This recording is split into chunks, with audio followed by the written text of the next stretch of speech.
Hey, good morning. Hey, if you are here in the room, you're joining us online, we really are glad that you are worshiping with us today, especially if you're new. I'm Charlie, the lead pastor here, and I got a question. I don't know if you ever do this. I do this all the time.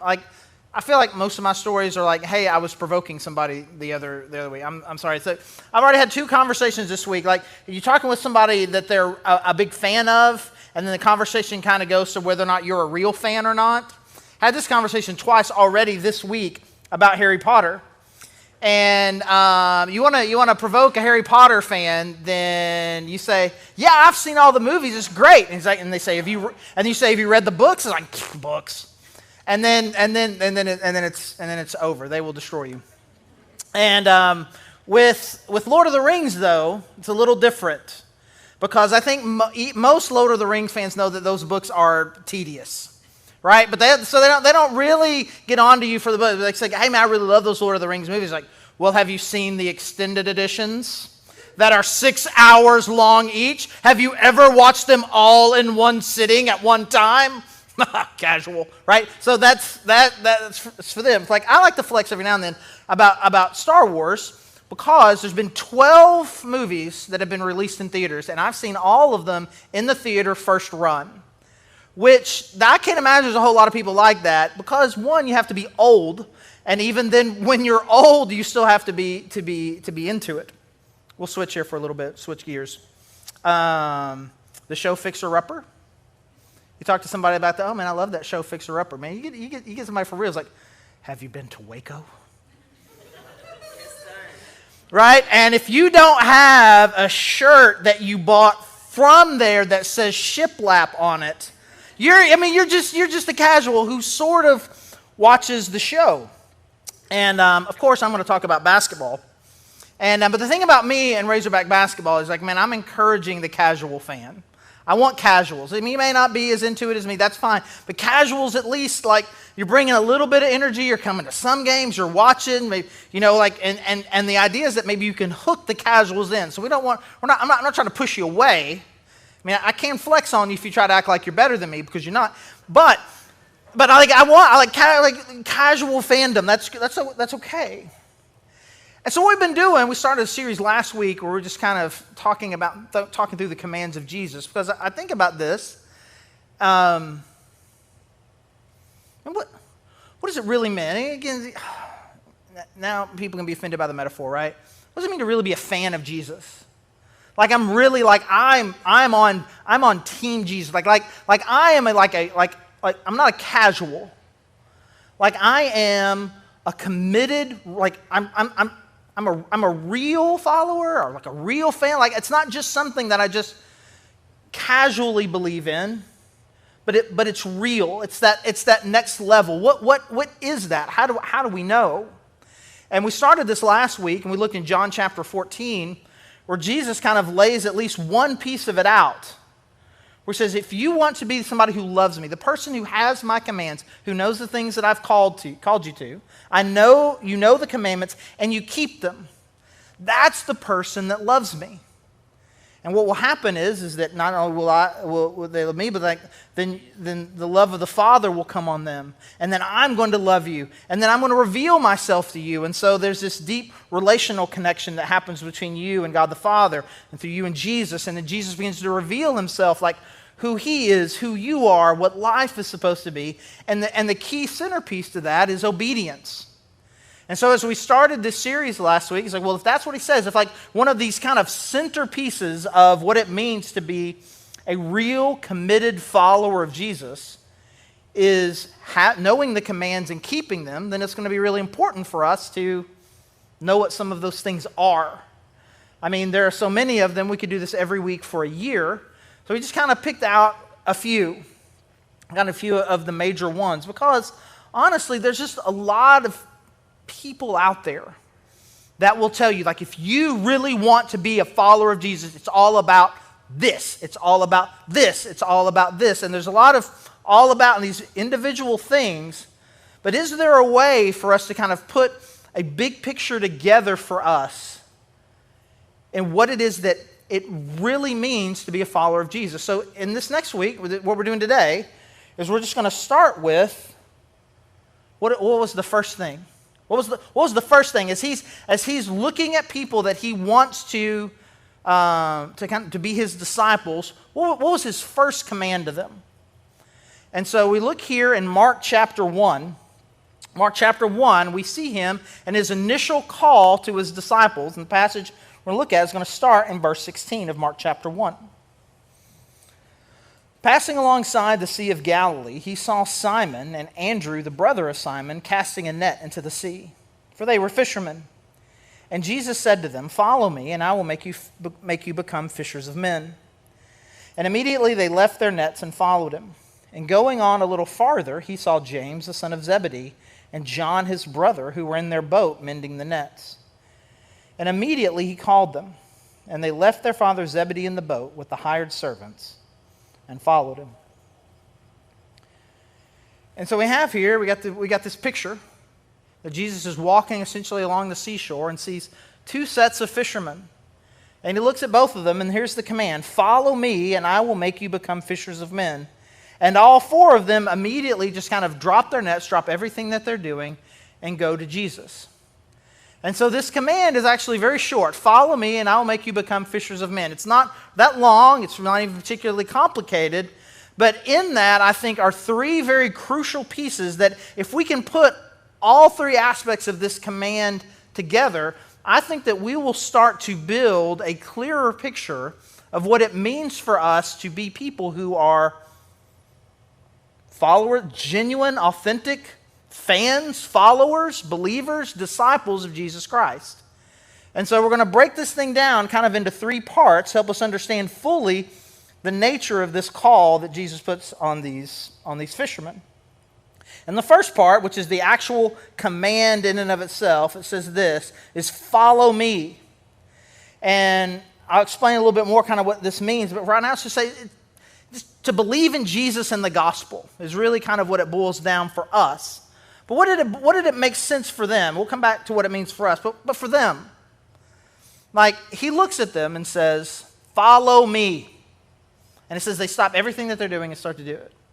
Now, I know not everybody here grew up in church, and not everybody here grew up in church to the level that I did, where we were in church, 12 to 15 hours a week, almost every week.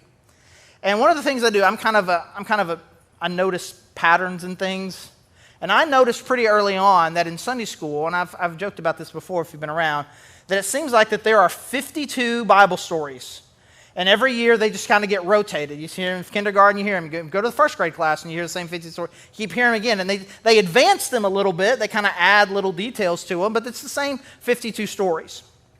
And this again, maybe that's what God did. Maybe it was just kind of like, man, I'm just going to be a blessing to Sunday school teachers everywhere and just put exactly 52 stories in the Bible and it'll just work out great.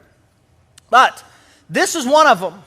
And the way it was told to me, the way it felt to me, like the way it was told is like this is the first time Jesus had ever met these guys. Like they didn't know Jesus, he didn't know them. He was just kind of casually walking along the sea and was like, hey, you guys, follow me. And they were just kind of like, well, I don't know who that is, but sure, why not? And they just kind of dropped everything about their life and kind of went with him, which the only way, I don't mean this to sound sacrilegious, but the only way that made sense to me was that like he was just using his Jesus powers on them, right? Hey, follow me. And they were like, and yes, and so they just dropped what they were doing. Because it makes it a really weird story. Like, I'm going to leave my everything for some random guy who walks on the beach. He's not a random guy, he's Jesus. I didn't know that. But the reality of it is this was a very common thing during this time for someone who was known to be a rabbi, kind of a religious teacher, to gather for himself students. And the way that this process worked is there used to be a lot of young kids who would kind of go to school, and the top rabbis, the top teachers would be there, and it was part of these teachers' responsibility to kind of select for themselves a small handful of disciples and followers that they were going to individually train, ultimately so that they could become rabbis and teachers as well. And so what would happen is that they would get to meet all these kids, and they would teach them, and then they would select who they feel like were kind of the best of the best, and the ones that kind of fit them the most, kind of vibing with them the most. Vibing, I'm sure, was a very popular first century Jewish concept. And they would select them, and this would say, follow me. And that meant like, okay, now I'm going to be your disciple. And then some people then would just be left without that, would finish school and then just go about their trade. And so this was a very common thing to happen. But one of the unique things about this is, these were the people that weren't picked. The best of the best had already been picked. The elite had already been picked. This is not they got picked last in kickball. This is you didn't even get picked at all. We've already got the teams, and you're not in. And these are the people that Jesus came to. So I just want you to have that in your mind, because we're going to come back to that as we kind of talk about some of our objections to this thing that Jesus is asking. But essentially what Jesus is saying, this is not new to them. We look a few verses ahead in Mark chapter 1, and we have at least one instance where Jesus has been teaching publicly in a synagogue, which is the equivalent of a church. He's been teaching there, so he is known. It is known that he is a wise teacher. And so then he goes around and begins to select the people that are going to follow him. But what is he asking them? Basically, their response kind of shows what it means for them to follow him. They drop everything that they were doing, their career path, everything that they thought their life was going to be about, they drop and begin to take on a completely different life following this new teacher. What Jesus didn't say to them was, hey guys, I don't know if you guys remember me from synagogue the other day, but I was teaching, I was saying some things. So I want you to know I'm going to be doing this on the regular. And I want you, every time that you hear me, I want you to take it under advisement. And I want you you need to apply these things that I'm saying to your life. So be sure to come back next Saturday. I'll be there, and you can just kind of learn from me. We'll see you next week. What he was calling them to was a complete reorientation of their life. They thought that their life was going to be about this. This is what I'm going to do. This is who I'm going to be. These are my values. This is my life. And Jesus is not asking to be incorporated into that. Hey, put a little bit of my teaching into your life. When he says, follow me, he's like, I want a completely different life for you than your life. Now immediately, because again, that's part of this story, and immediately our kind of brain goes to, well, does this mean I'm going to have to radically change my career? Because that's what happened here for them. But for every person that has to radically change their career like these guys, there are other people who are following Jesus that's not true for. But for every person that Jesus talked to then, and for every person, all of us, that he is making this call on right now to follow him, he is calling for and asking for a complete redirection of your life. I thought I knew what my life was about. My life is about me. It's the pursuit of what I want. It's the pursuit of my own wealth, my own power, my own happiness, my own satisfaction. And this is what my life is about. And my self-directed life, you begin to discover, is full of sin. It is full of hurt. I am hurting the people around me. I am slowly eroding on the inside. I have irreparably damaged my relationship with God. And this life that I had, it's not working. It's destructive. And it is in that moment that Jesus comes in and says, follow me. He doesn't come in and say, I got a couple of ideas. I got some tweaks. I got an upgrade or two. You should consider this. It is a complete and total redirection. The gospel, Jesus sacrificed his life. Following him is about a recognition that my self-directed life is destructive. And I need a new life with him. And I think that it is really important for us to make sure, there needs to be some transformative moment or season in our life where we recognize it's not just about learning some things. It's not about just kind of adding it. I think too often we imagine our spiritual life like a pie chart of sorts, and like God's trying to get a small sliver of the pie. Like I've got my finances and my family and my work, and I've got my free time, all these things, and I've got my spiritual life. And then I come to church every week, and the motivating speech, sermon, idea is God wants a slightly bigger piece of that pie. Okay, and we do that. But really the call of Jesus on our life is I want to be the centerpiece, the organizing principle through which every aspect of your life falls. My career path is determined by my values and centered around who Jesus is, the way that I live my family, what I do with my free time, what I do with my friends, what my hobbies are, what my life is. My life is centered and oriented around a following of Jesus. And that's a big upgrade, I think, for a lot of us, especially those of us who are new, some of us who on some level are still kind of exploring, who are still a little bit casual. And if I say, man, we need to be, and again, this is an incomplete metaphor, but it's like, man, you need to be like real fans. The problem is, fan is short for fanatic. And if I said, and here's the big idea, guys, I want each of you to be Jesus fanatics walking out of here. You're like, I thought I liked this church. And then I decided I didn't. Because you have an image in your head of what somebody looks like who's a fanatic, who's just a little too, And that's unfortunate.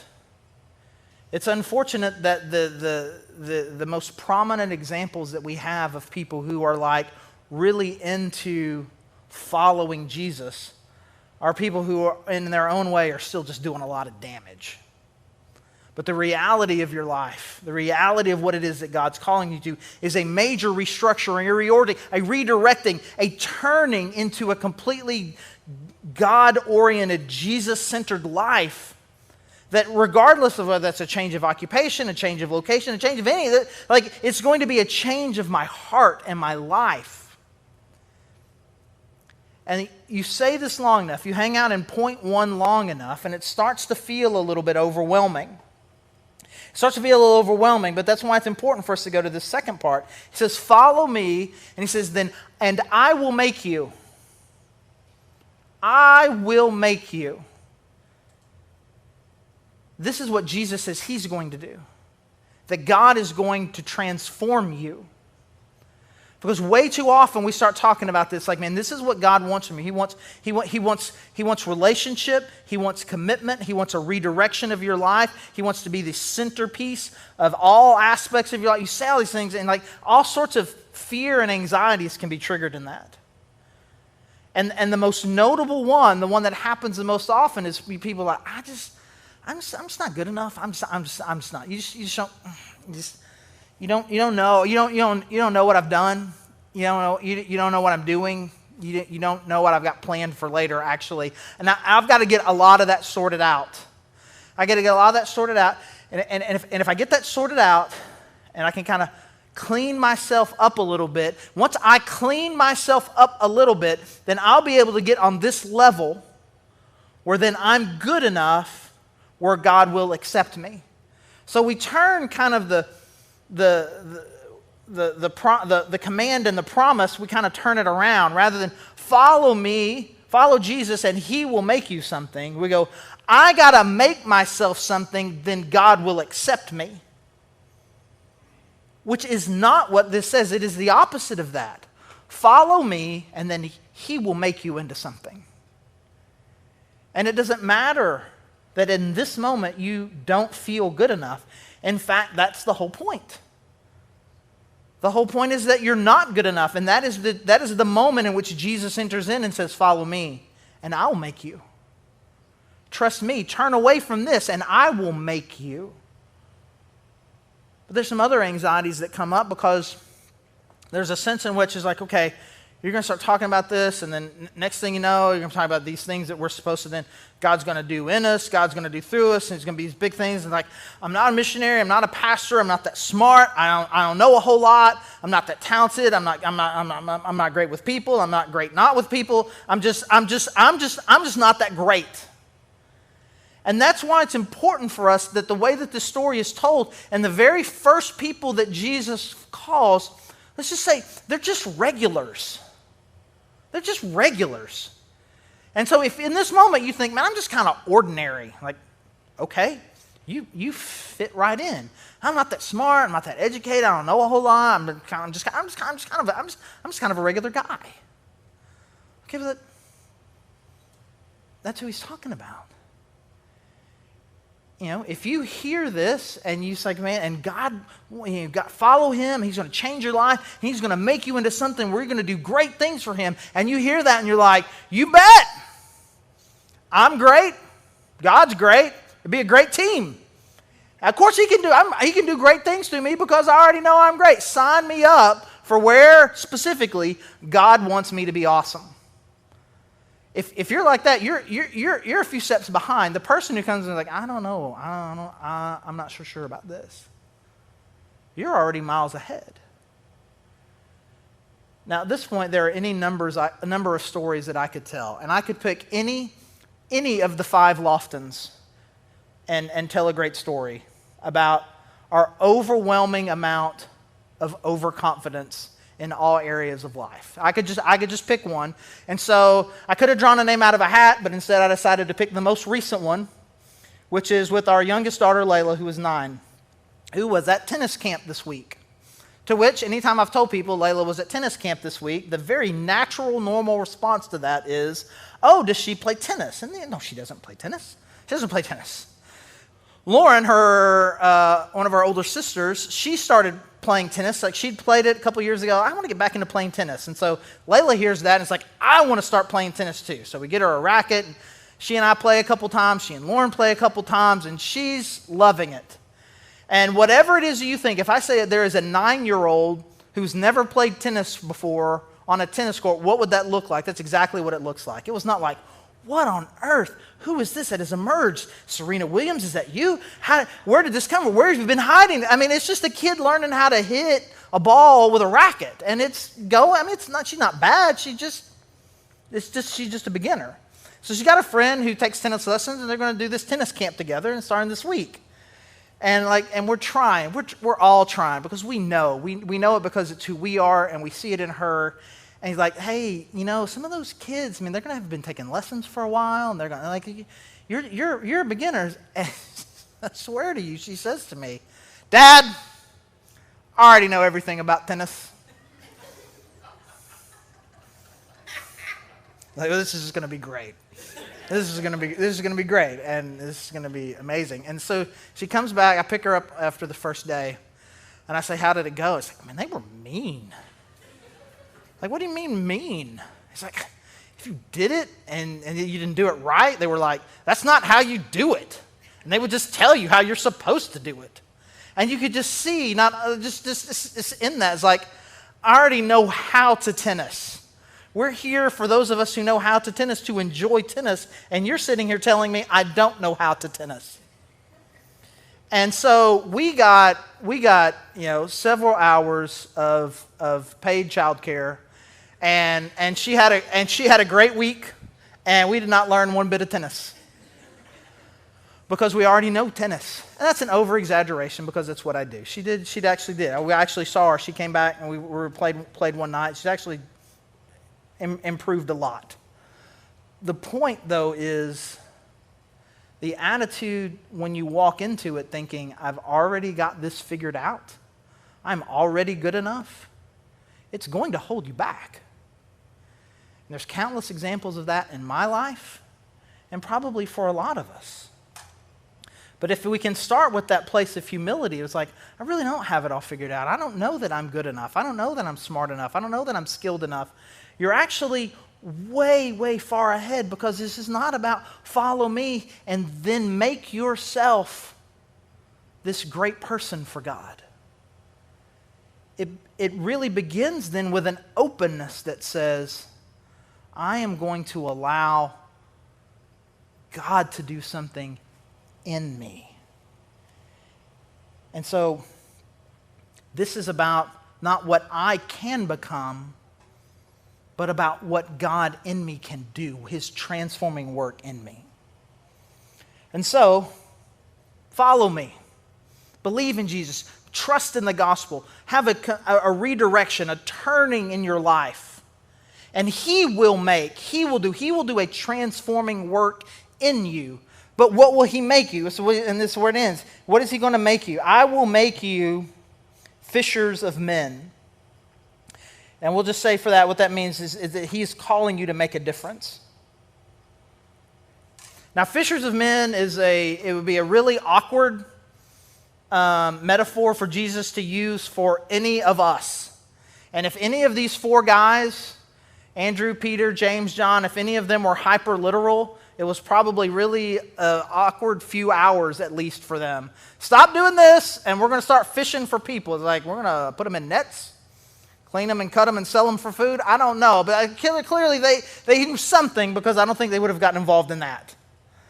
But I think that they understood the metaphor behind it, which is right now your life is about gathering fish. We're about to completely reorient your life to make it about gathering people.